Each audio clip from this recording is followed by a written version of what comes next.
శ్రీమాత్రే నమః.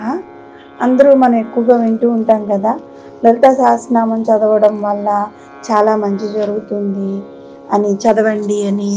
అంతేకాదు చాలామంది కూర్చుని గుళ్ళల్లో కూడా పారాయణాలు చేస్తూ ఉంటారు. అసలు ఈ లలితా సహస్రనామం చదవడం వల్ల ఏమిటి ఉపయోగం, ఎందుకు చదవాలి?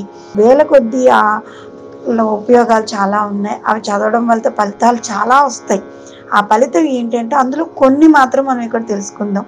లలితా సహస్రనామం చదవడం వల్ల గంగా స్నానం చేసినంత ఫలితం కలుగుతుంది.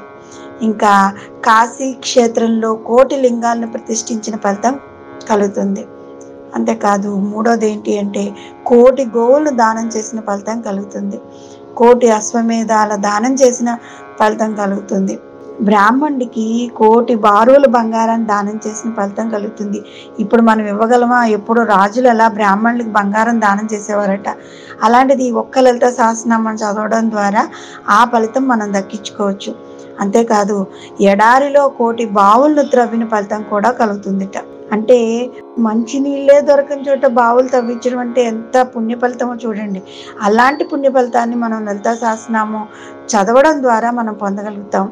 అంతేకాదు 1,000,000 బ్రాహ్మణులకు భోజనం పెట్టిన ఫలితం కలుగుతుందిట. ఒక్క నామం చదివితే మన జన్మల్లో, మన జన్మాంతరంలో మనం చేసుకున్న పాపాలన్నీ కూడా పోతాయట.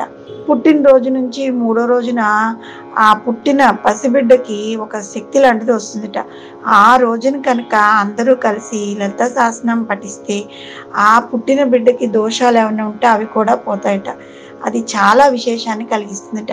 అంతేకాదు శుక్లపక్ష నవమి, శుక్లపక్ష చతుర్దశి నాడు, మళ్ళీ శుక్రవారం నాడు, ఈ తిథుల్లో ఆ రోజుల్లో శుక్రవారం నాడు చదవడం ద్వారా విశేషమైన ఫలితాలను లలితా సహస్రనామం చదవడం ద్వారా మనం పొందుతాము.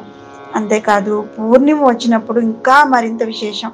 మనం చెప్పుకున్నాం కదా ఇంతకుముందు నామాల్లో చెప్పినప్పుడు, పౌర్ణమి నాడు రాత్రి ఒక ఆవు పాలని చిన్న గ్లాసులో తీసుకునైనా సరే అందులో కొంచెం పటికి బెల్లం వేసి పున్నమి వెన్నెల ఆ పాలల్లో పడేటట్టుగా పెట్టి లలితా సహస్రనామాన్ని 11 సార్లు ఎవరైతే చదువుతారో వారు కోరిన కోరికంటూ తీరదు అన్న మాటే లేదు, తప్పనిసరిగా తీరుతుంది. ఆ లలితా సహస్రనామం ఫలితం అంత విశేషమైంది. అయితే ఎలా చదవాలి అంటే నామ దృష్టితో కాకుండా మంత్ర దృష్టితో ఆ లలితా సహస్రనామం చదివితే ఆ తల్లిదై మనపై ఉండి కోరిన కోరికలన్నీ తీరుతాయి. శ్రీమాత్రే నమః.